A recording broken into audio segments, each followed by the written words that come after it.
اچھا اس دیوار پر کیل کا نشان لگاؤ اور کیل پر کوئی چیز لٹکا دو، 2-4 دنوں کے بعد کیل کو کھیل لو یا اکھڑ کے نیچے گر جائے تو کیل کا نشان باقی ہوتا ہے، نشان باقی ہوتا ہے۔ اللہ فرما رہے ہیں میرے بندے تم توبہ کرو، توبہ کر کے اپنے اعمال ٹھیک کر لو، میرے ساتھ صلح کر لو، میں اللہ تم سب کے گناہوں کے نشانات بھی مٹا دوں گا۔ اور جو اللہ کے ساتھ جڑ گیا مخلوق کے ساتھ اس کے سارے معاملے ٹھیک ہو گئے۔ کہ معاشرے کو ٹھیک کرنا چاہتے ہیں، بڑوں کے اقوال پڑے ہیں، من اصلح بینہ وبین اللہ اصلح اللہ بینہ وبین خلقہ، جو اللہ کے ساتھ اپنا معاملہ ٹھیک کر لیتا ہے اللہ اس کے اور تمام مخلوق کے درمیان میں معاملہ ٹھیک کر دیتا ہے۔ جیسے صفحہ کھولا تو پہلی حدیث لکھی، آج تک مجھے یاد ہے، احب الاعمال بعد الفرائض ادخال السرور علی اخیک المسلم۔ میرے نبی نے فرمایا کسی مسلمان سے مسکرا کے مل لینا حج سے بڑا ہے۔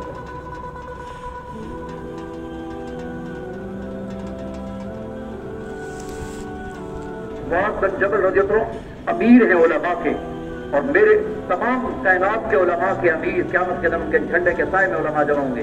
آپ نے ان کو یمن کی طرف روانہ فرمایا، آپ نے فرمایا یا معاذ جا رہے ہو تو میری طرف سے کچھ نصیحتیں نوٹ کر لو۔ کیا بشر ولا تنفر، خوشخبریاں سنانا، نفرتیں نہ پیدا کرو، یسر ولا تعسر، آسانیاں پیدا کرنا، سختیاں پیدا نہ کرنا۔ کبھی غیبت کر کے شیطان کا ساتھ دیا، دفاع کر کے اللہ اور اس کے رسول کا ساتھ دیا۔ تو ایک نیت کر لیں سارے بھائی کہ تبلیغ کے کام میں ہمیں اللہ اعلیٰ درجے کا کام لے، پوری دنیا میں اللہ گھمائے، پوری دنیا کے انسانوں تک اللہ بات پہنچائے۔ میں طائف کا سنتا تھا، پچھلے سال حضرات کے ساتھ میں حج پہ تھا، مولانا احمد لاڈ صاحب تھے، بھائی شمیم صاحب تھے، تو میرا بھی اس میں تشکیل تھی۔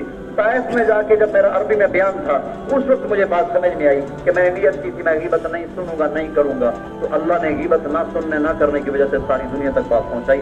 اس جگہ بھی بات پہنچائی، میرے نبی نے بات کرتے کرتے لہو لہان ہوئے، میرے رب نے وہاں تک بھی اللہ نے ہمیں دعوت دین کا کام، دین کی بات پہنچانے کی توفیق عطا فرمائے۔ آپ میں سے کون چاہتا ہے کہ اللہ ساری دنیا میں